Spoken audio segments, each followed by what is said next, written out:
It is a loaded question that Jesus asks Peter today. Do you love me?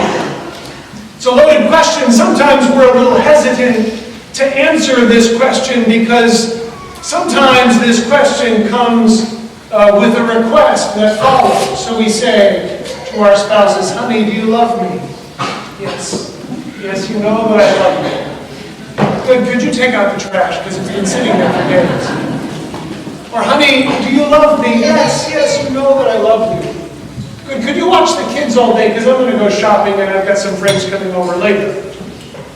Or, kids, you say to your parents, Mom, Dad, you love me with those big puppy dog eyes. Do you love me? Yes, yes, you know that I love you. Could I have $100? You got it. Don't look at me like that. It is a loaded question. Do you love me? And so for whatever reason, sometimes in our lives we are hesitant to answer. Maybe because we don't want to commit. Maybe we don't want to rule out our other options. Maybe we're not ready to fully kind of give ourselves to something. But it is such a crucial question. Do you love me?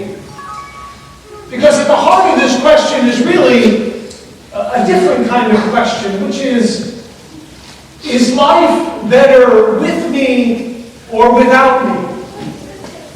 Because to be honest, if we really love someone, love someone, not just emotionally, not just it's good to be with you, not just you're cute and so I want to hang out with you, but if I really love someone, I will do anything for them. I will give myself for them. I will lay down my life for them. And so it doesn't matter what request follows that question, because we are ready to give ourselves fully for the sake of the one that we love. And we see this played out in the life of the apostle. You know, when Jesus asked Peter this question, do you love me? He follows it, making sure that Peter knows what he's getting into. He says, you know, when you were young, like you all are, when you were young, you used to kind of do what you wanted. You were free. You could choose what you wanted to do. But he says, when you get older, people will bind your hands and they will lead you to a place where you don't want to go. And he said this as the gospel reminds us, signifying that Peter would die in a way that he didn't want to have to die. And we see this in the lives of the Acts of the Apostles. We see it here. They're being persecuted. They're being beaten. Slowly they'll be led to their death one by one. But we have to understand, they're saying to us through the Acts of the Apostles, look, we can't help ourselves. We love this man so much. He is so much a part of who we are. He has saved us. He has lifted us up. He's given us a new reason to live. We love him with all of our hearts. It is better that he is in this world. We love him so much.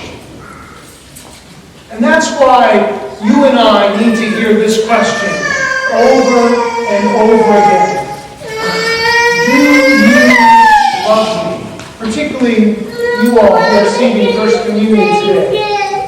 When Jesus asks you, do you love him? Because the Eucharist is his gift to you. It is your ability to receive him into yourselves. And it's a serious question for all of us. Is life better with Christ or without Christ? Because there are those in our world who say that life is better without Christ. They say, I don't want someone telling me what I have to believe. I don't want someone who makes me commit myself to a community. I don't want to have to give money in church. I want to keep it for myself. I want to believe what I want to believe. I want to behave the way I want to behave. I want to treat people the way I want to treat people. And so the world says to us, everybody around us says to us, the world is better without Jesus. Because Jesus holds us accountable, and I don't want to be accountable. But what do we say? What do we say to the world? We say, yes, Lord, you know that I love you.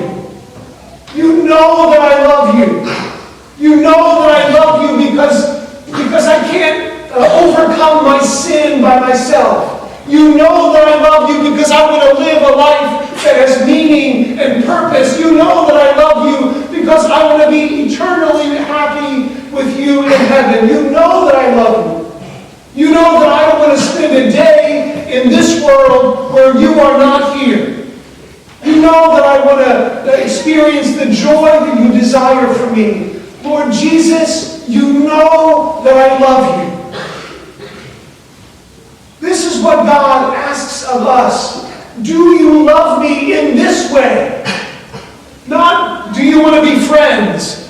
Not, do you want to hang out? Not, do you want to read about me every now and then? But do you love me?